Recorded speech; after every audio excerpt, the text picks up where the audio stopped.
All right, and we're on to episode 9. How's it going, everyone? My name is Gage Ryan. This is Contender. So, we got a pretty stacked show for you guys today, so don't be sure to subscribe to us on YouTube. Well, us. It's a one-person operation over here. But be sure to subscribe to the podcast. You can find it on YouTube. You can find it on Facebook. You can find us on Twitter. You can find me at iTunes. I'm everywhere, so... with that being said, let's get into the show. So first, we got to start it off. I got to talk to y'all about Tony Ferguson, and so because it's not because the guy's great, but there's something like I guess deeper that I want to talk about that I don't think people discuss when it comes to him, and that's that his style is very uniquely his. Like he's a guy that you could watch fighting like as a silhouette, and like someone could just show them like moving around or the way that he advances forward and uses awkward angles and awkward footwork, and like just his style. There's nobody even close to being like him, and you see that with a couple of people. Like Dominic Cruz comes to mind. Dominic Cruz is another dude that you could watch fighting as a silhouette. Like there's no, if you see him just bouncing around and darting in and out of position, and the wacky head movement he has, and like always having his hands down, like it's a very easy style to spot. So. But what I think is interesting about Tony Ferguson is that his style is like if you put Tony Ferguson into a fighting style, like that would be the result. Like it is just this wacky movement and weird motion and always coming from weird angles and switching stances, and just there's nothing that you can really predict about what he's going to do, because honestly I don't even think he knows what he's going to do next. Because a lot of times he does these weird techniques. Like it reminds me in a kind of a remote way of what Conor McGregor did earlier in his career when he was throwing like jump side kicks and like just weird, wacky kicks and just weird movement and motion. I think he did some of that just to kind of as a smokescreen almost. Like I don't think that he had like practiced those techniques like in depth. But it's maybe he did. I don't know. But it's a case of like you want to present different looks to your opponent, make them more difficult, or make yourself more difficult to pattern. And I mean with Tony, he could be throwing at you a jump side kick, a jump front kick. He could be throwing you a spinning back kick, roundhouse kick, side kicks, turning side kicks. But he'll go for ankle picks. Like he just always comes forward. He's always attacking. He doesn't know how to be defensive. His defense is just more attacking. Like if he gets knocked down to the ground, like if he gets a hit with a big overhand and he goes to the ground, his response isn't to cover up. It's usually to try and pull you into his guard so he can start establishing rubber guard and go for submissions. Like there's nothing defense. He doesn't know how to be defensive, and like that style and that aggression and just that I'm going to consistently push the pace on you is like just so difficult for a lot of opponents to match, because I mean you don't get cardio like Tony Ferguson's overnight. I mean that shit takes years, and you see this guy who he always comes at you and he's always presenting you different looks so you can't really pattern him, and it's a wild man kind of like, it's almost like watching a caveman fight if it was technical, you know what I mean? Like where it's uniquely his. Nobody patterns it. Nobody knows how to, like nobody knows what he's gonna do next, because I think a lot of times he doesn't even know what he's gonna do next. Like maybe he has these ideas, like he said in the lead up to the what was it, the Anthony Pettis fight, where he said, I was thinking about baseball, about throwing pitches and fastballs, and like you just see that reflected like in his punches, and just they're weird and they come from awkward angles. But at the end of the day, like it sort of reminds me of Dominic Cruz, where it's like conventional coaches will say that is the wrong way to throw a punch, but at the same time, like look, he's landing them and they're hurting the guy, and they're doing damage and scoring points, and he's not getting counter hit pretty much ever. So I mean, it's like, how can you say it's the wrong way to do it if it's like checking all the criteria for what makes a good punch? Like it's just weird ways of doing things that I think maybe even if the movement doesn't have necessarily a purpose, it's to set up for something else. But it's just fun to watch. He's one of those fighters that is just always fun to watch, and there's few people that I say that about. Conor McGregor, I think, is one. Wonder Boy, guys like that, Tony Ferguson, just where these guys, or Dominic Cruz especially, where it's just interesting to watch their patterns and watch their footwork. I mean, Stephen Wonderboy Thompson is more like conventional, just like karate stance and whatnot, and he does it very well, and he's adapted it to MMA very, very well. But it's a little bit more conventional, and you kind of understand what that person's going to be doing. Whereas with, let's say, a guy like Dominic Cruz or a guy like Tony Ferguson, where these guys where you just don't know where they're going, but they're still being effective, and you're not able to counter-strike them. And like with Tony Ferguson, it's more of like, yeah, you can counter-strike him, but I guarantee you he's going to roll with the punches, and he's going to keep wearing you down, and eventually, like, he's going to probably end up submitting you because his cardio is just something else, and it pushes you to the limit. And he just never seems tired, and the times where he seems hurt, you just see him like just bounce back and like throw up rubber guard and go for a triangle, and like just all of a sudden his guard is dangerous again.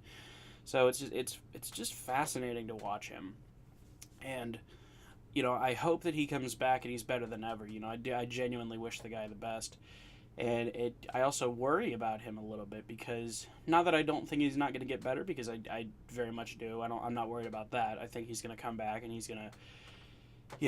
I hope be better than ever, and I worry about those guys who are just more unconventional and they're more wild men, and they're not systematic, and they're just going to kind of do whatever, that's just who they are.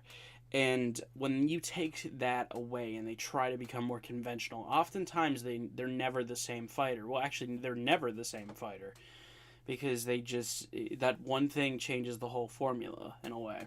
And I worry that Tony Ferguson may come back, and like you see those fighters, when they go straight, they go narrow, they find God, whatever it is, and they just never come back the same.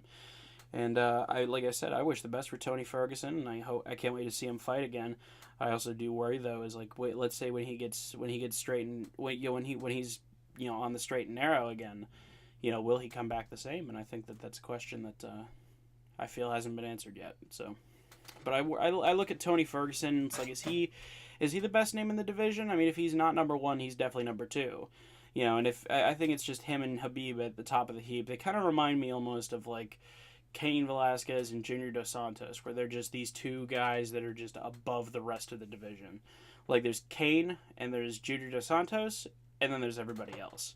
They just sit alone like at the top of the mountain. And the only difference is we got 3 fights out of Cain and Junior. We haven't gotten a single one out of Khabib and Tony yet, and not for lack of trying. But I can't wait for that fight to be booked. And honestly, I hope it goes to a trilogy. I hope they book it 3 more times, because I can't wait to see what a stylistic matchup it's going to be like. Are they going to keep it standing? How's Khabib's cardio going to hold up? I think his cardio honestly will falter if he fights Tony Ferguson, and that's tough to say, because I'm a big Tony Ferguson fan, and I'm a big Khabib fan. I'm probably a bigger Khabib fan than I am a Tony fan, honestly. But like, I look at Khabib, and he goes the first 2 rounds, he smashes you, but then the 3rd round, maybe even the 4th round, he just stands with you and jabs. And I think that is the perfect time for Tony to attack, because it shows that he's still kind of recovering from the own pace he put on himself.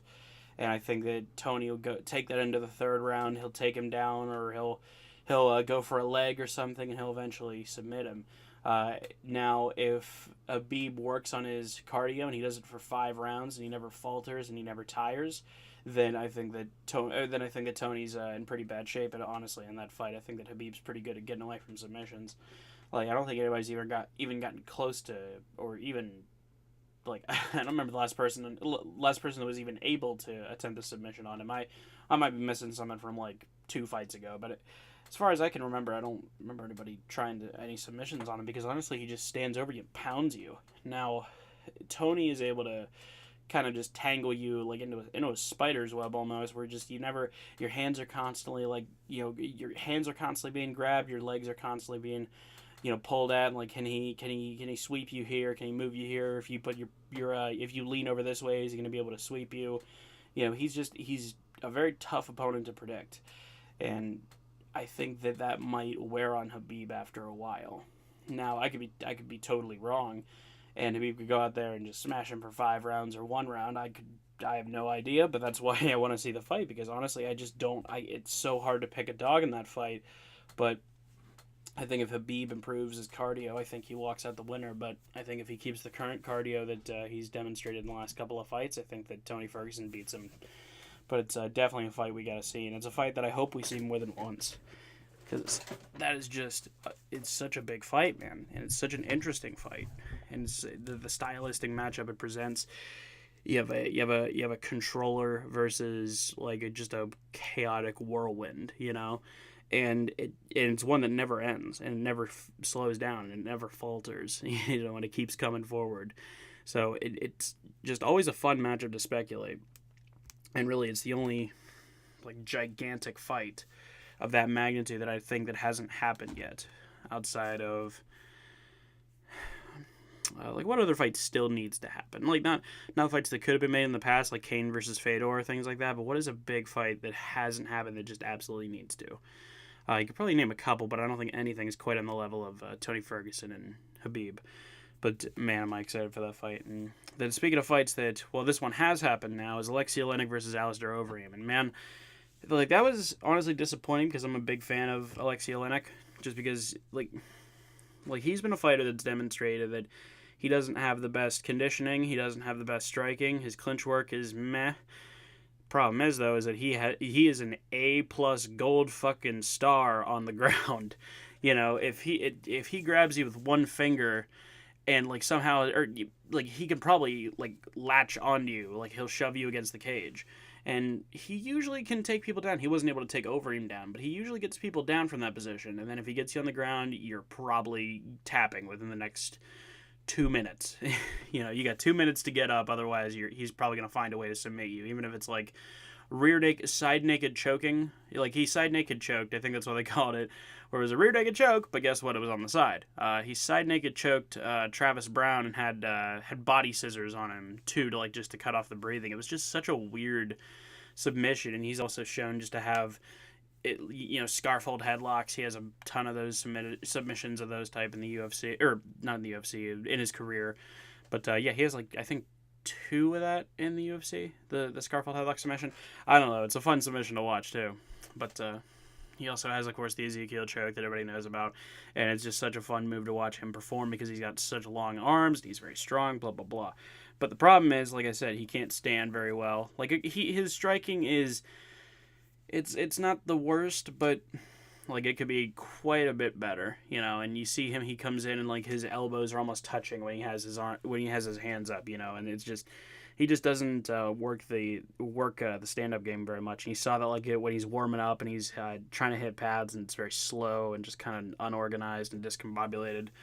And so that was what I was worried about. It's pretty likely that Alistair's going to win the fight, but.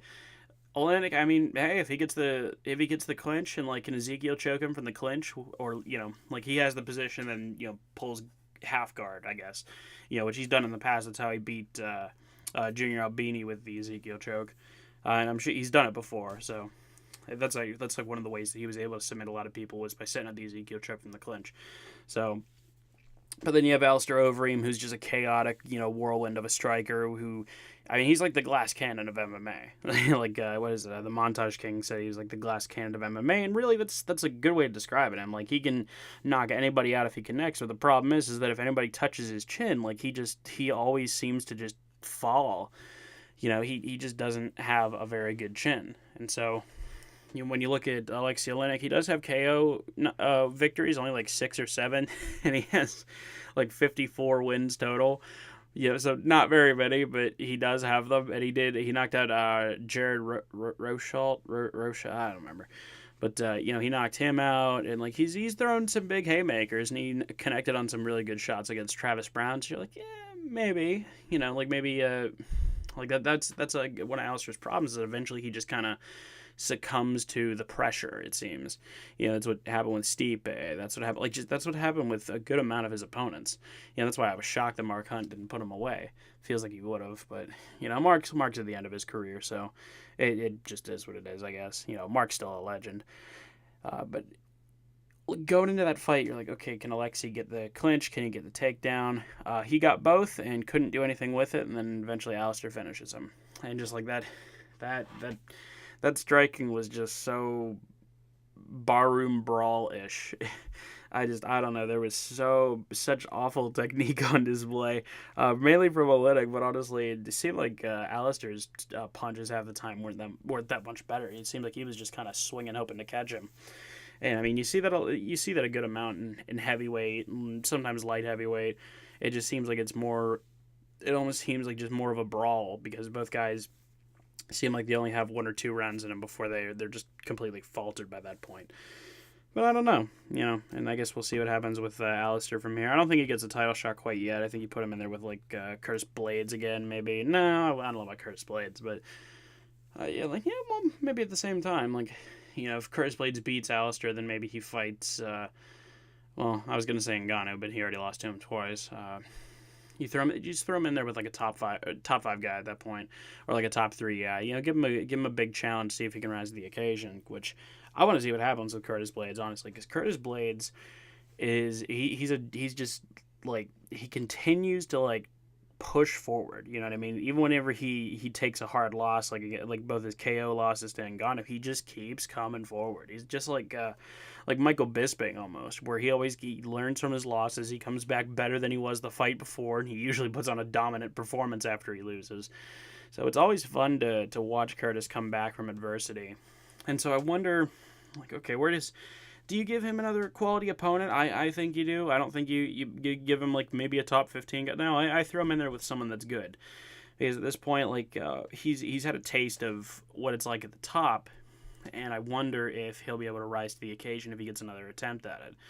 Because if he doesn't, it's sort of like, okay, well, are we going to keep giving him top 15 guys for another couple years? Like, I don't know. It's like, when's the right time to give him that next step up in competition? I hope that he gets it soon, because he's a very strong wrestler.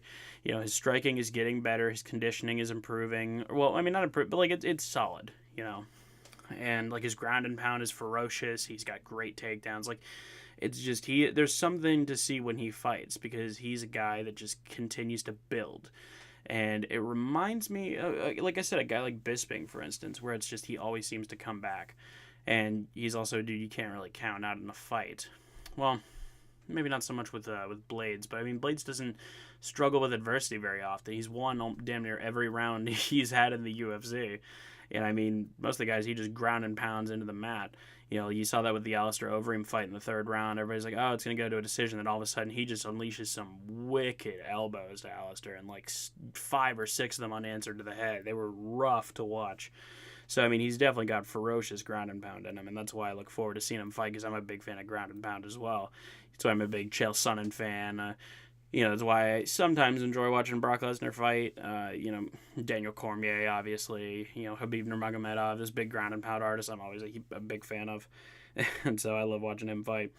But then I guess to transition off of that, we'll say that, like, I also wanted to talk, I guess, like, there's wrestling, and then it seems like there's the more cardio of fighters. Or a guy like, let's say, like jiu-jitsu, who typically have better cardio than wrestlers tend to.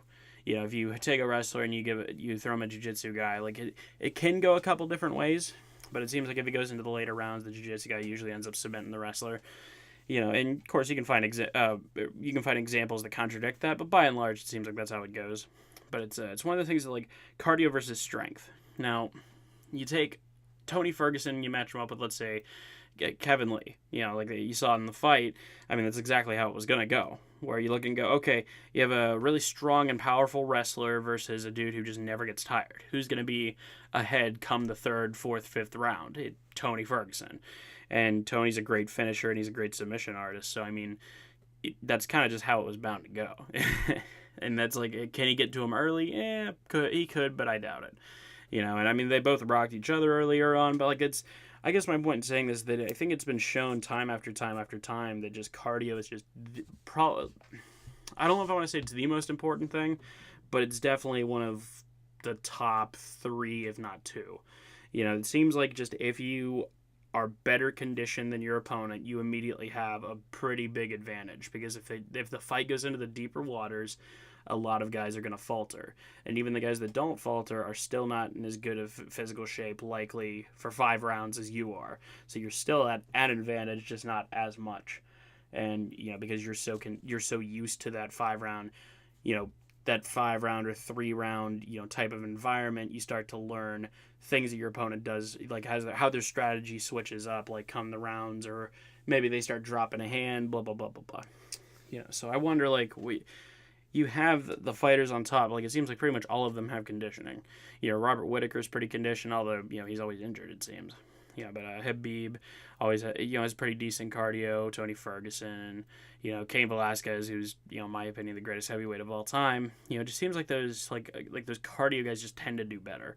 Whereas the fighter that essentially just puts their foot on the gas and empties out the tank in the first round, for as well as they do, they always seem to end up losing to the person that can go 5 long rounds.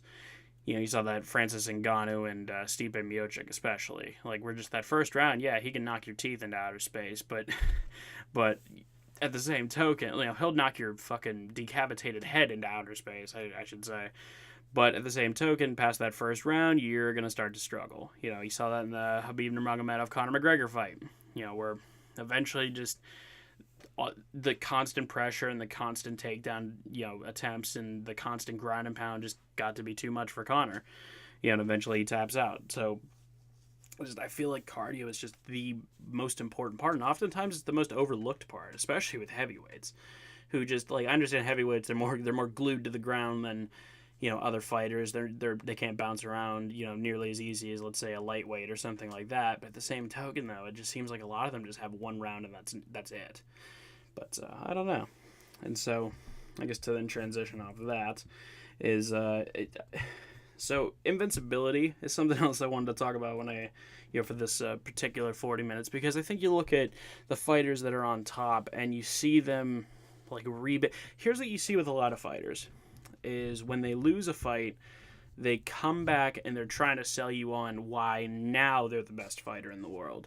When they see, or when they see adversity or they see a massive hole in their game exploited, they always want to come back and talk about how that hole is sealed and now they're going to win the belt now they're going to go on a 10-fight win streak and blah blah blah. And I think you saw a little bit of that at the tail end of Bisping's career he wins his last fight, and then he's like, okay, well, on 2 weeks' notice, he fights Luke Rockhold, knocks Luke out in the first round, or he beat Anderson Silva, for instance. He was having this good streak at the end of his career, and then he goes up against George, and people were starting to say, look, man, if it goes into the 3rd, 4th, 5th round, Bisping's probably gonna win. And it goes into the 3rd round, and of course, Bisping is wearing him down. George looks exhausted, but he just happens to catch that left. I think it was a left hook that knocked Bisping down, and that was basically it right there. So it's just unfortunate, but a guy like Bisping, who is kind of trying to reestablish that almost aura of invincibility that some fighters develop.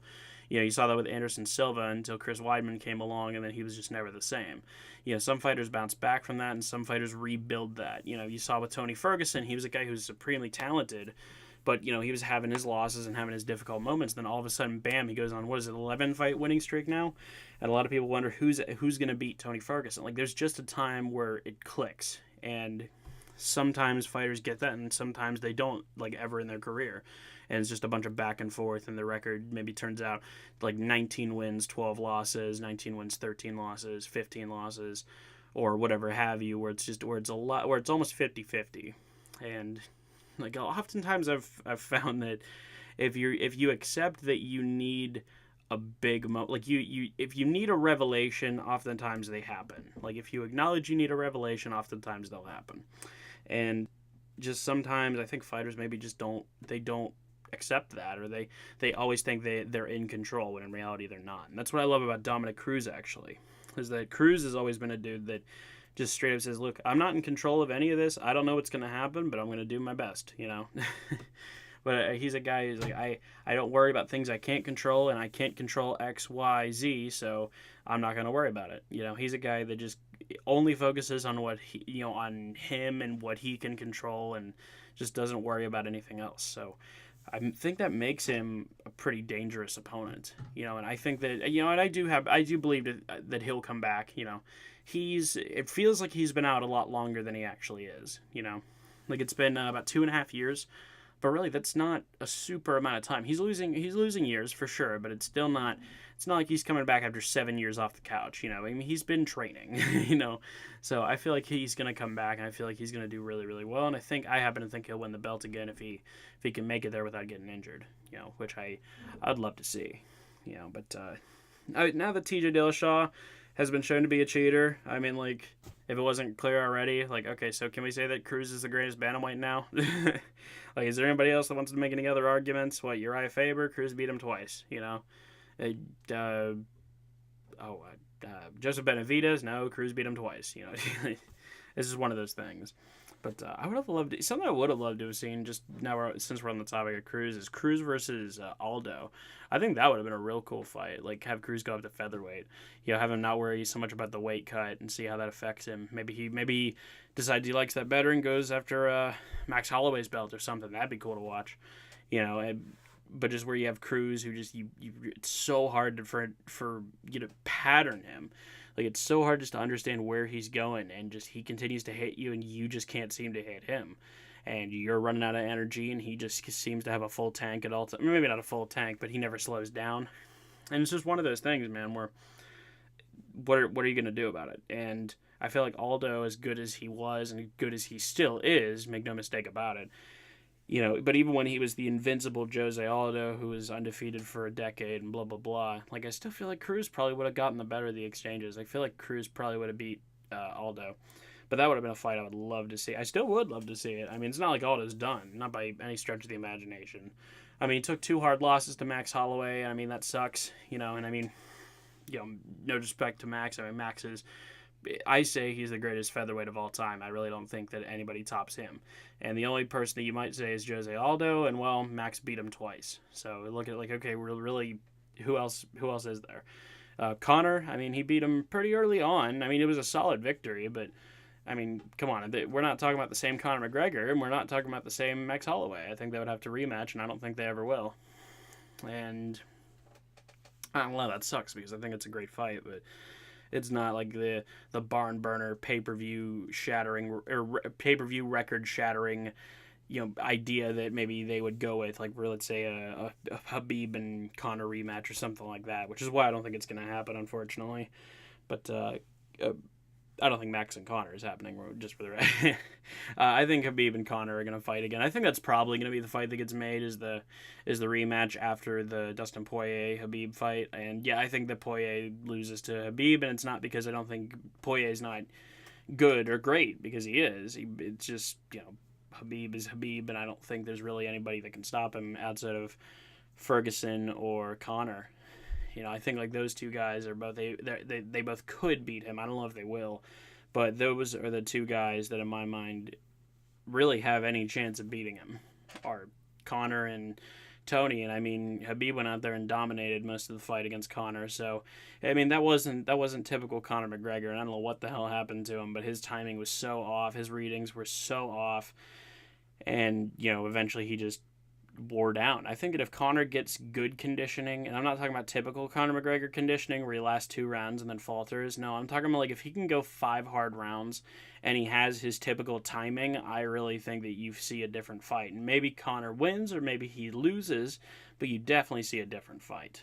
So, and I mean, maybe it'd be a barn burner like, Conor McGregor, Nate Diaz too. Something just totally crazy, and it's just a 5-round grueling war, and or maybe Conor goes out there and knocks him out in 13 seconds, or maybe Khabib goes out there and just smashes him into the mat for the first minute and they stop the fight there. But it's fun to see because nobody knows, and I would really like to see that rematch. And maybe I think Tony Ferguson definitely deserves the shot, and I would love to see that fight, and just that fight has to get fucking made. But so I think that what I would do is I would probably, after Khabib fights Poirier, and I think Khabib beats Poirier, I think then you move him on to Tony Ferguson. And Tony Ferguson, in my mind, is still the interim champ. So, I mean, I don't think Tony Ferguson even has to fight again. I think he's more than earned his title shot. So I think that you go Khabib, Poirier. Again, theoretically, Khabib wins. You move him on to Tony Ferguson. The winner of that then can fight Conor. If Conor can come back and win like a number 1 contenders fight or something, that'd be fun to watch. And I'm not sure. But when I look at like the landscape of the lightweight division, it's a division where you see a whole lot of talent. You see just a whirlwind of different styles. It's very fun to watch because, I mean, if you look at Khabib, if you look at Tony, you look at Conor, you look at any of like the top 5 lightweights, you look at Edson Barboza, you look at just any of them, none of them have the same, like even remotely the same style. Like it's just a nice, cool melting pot of just different styles that all are just, that any of them could win on any given day. And it's like kind of like what you're seeing at middleweight too, just where you have, Jacare, and you have you have Chris Weidman rather, and you have Yoel Romero and what is Paulo Costa, and you have Robert Whitaker, who's he's just probably the most terrifying middleweight since Yoel Romero or since Anderson Silva maybe. Like, because he is just a bad motherfucker. And then, of course, you got Israel Adesanya, and you got Kelvin Gastelum. It's just all these guys that could theoretically be world champion. And it all rests on a knife's edge, because on any given night, any of them can knock out any of them or submit any of them or, just beat any of them. It's fun to watch. And I wonder if you see maybe that belt start to change hands for quite a while. Like Robert Whitaker, he goes up against Israel Adesanya, which from what I understand is what they're doing. And I mean, that's a fight, man. But honestly, I think Robert Whitaker wins that fight. And it's not because Israel Adesanya is not great, but obviously, why he's not a very good fighter, because he is. But I explained in my last episode, I just don't think he's elite yet. And it's not because he can't, and it's not even that, like, I don't think he will, because I think he will. I think he'll be elite at some point. But you still see those little holes that get exploited. You still see him take damage. You still see him get, he doesn't go out there and he doesn't just run through opponents.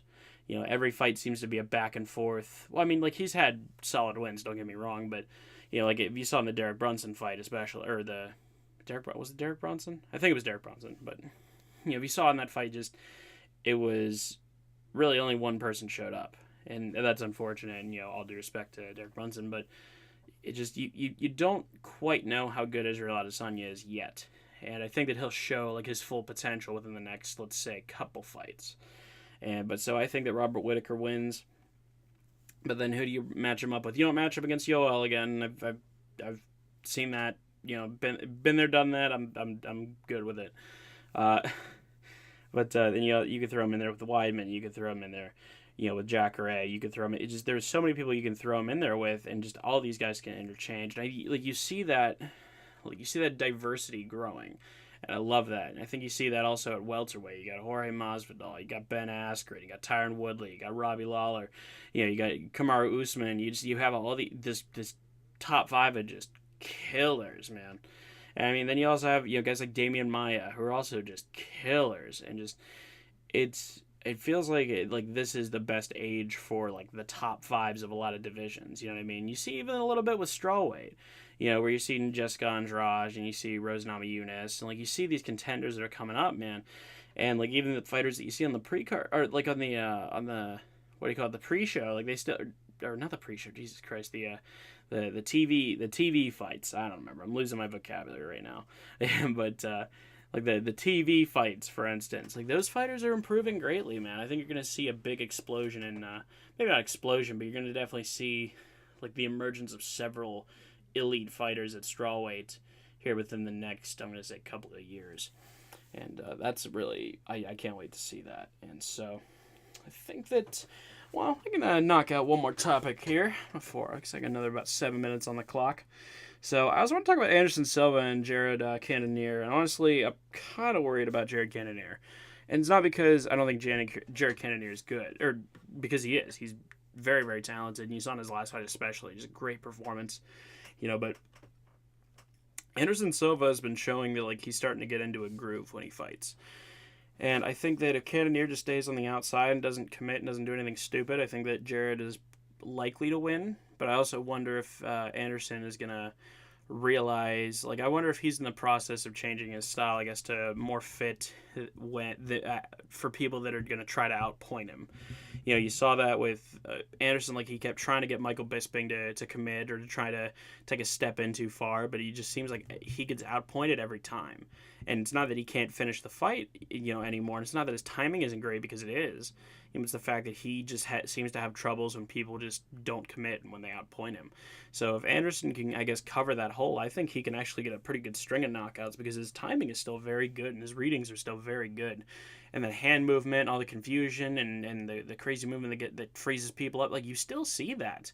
You just don't see the knockouts, but you see close things. He almost stopped Michael Bisping a couple times in the fight, and granted Bisping beat him, like you see it, like you clearly saw, but Anderson hasn't been, like, crushed. It's not like he's been dominated or anything. It's not like he's had a fight where, he just, like, oh my god, Anderson looked so old there. It's just he hasn't been having the same success, because I think people are adapting to what he does.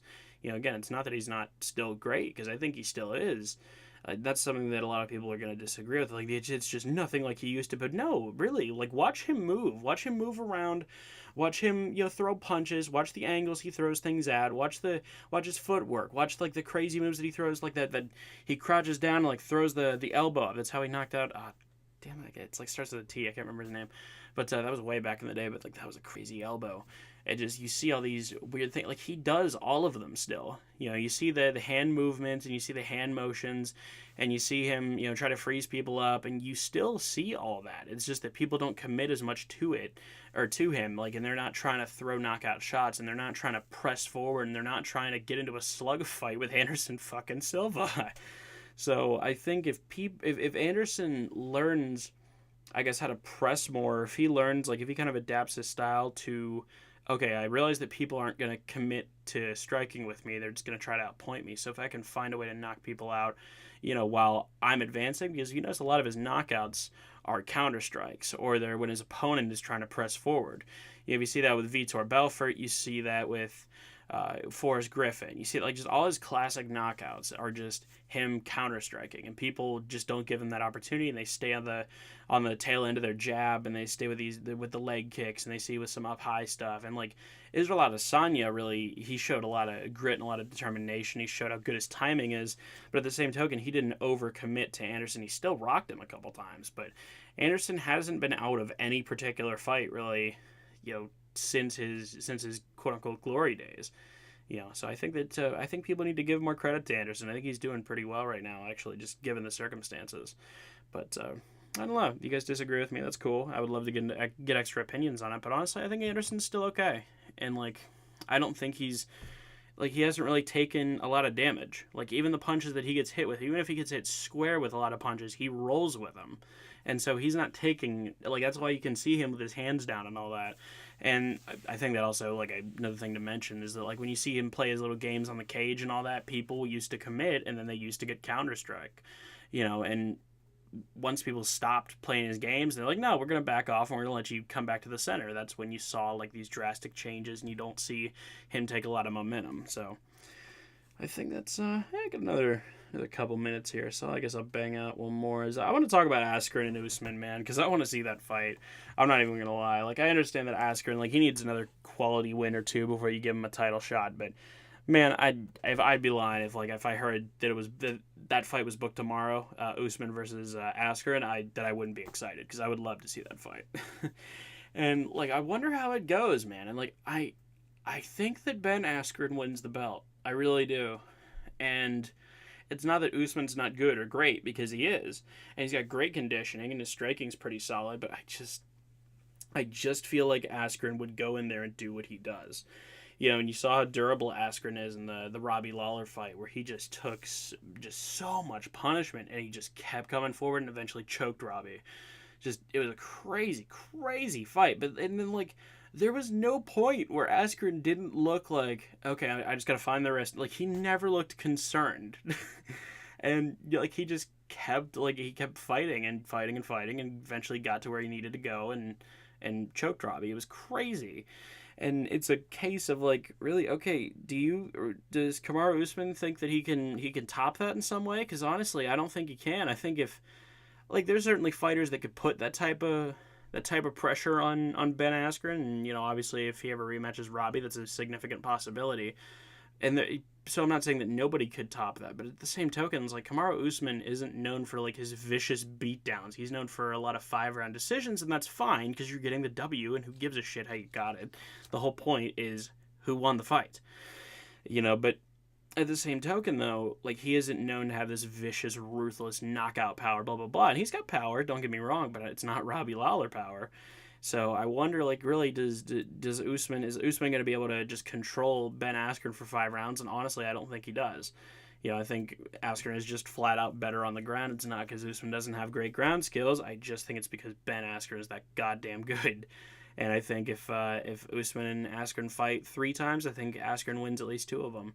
But all the best to Usman. I think Usman is on the cusp of something, like, he's on the cusp of a pretty big title reign, and like, you see how quickly he's improving, and you see his conditioning and just how top tier it is. And you see a lot of guys just falter. They just can't deal with it. And I think it's interesting to watch, man. And I think that there's something to see there when Usman fights. And I think that he's a guy that's going to continue to evolve, and I can't wait to see that. So I think it's about time to end the show today, so I hope you guys enjoyed it. And if you guys like to follow Contender, the podcast, if you like to follow me, myself, Gage Ryan, you can find all those links in the description. If you're watching this on YouTube, if you're watching this on Facebook, Twitter, you guys can find all the info you need on my YouTube page, on the iTunes page, and I hope to see you guys soon. So take care.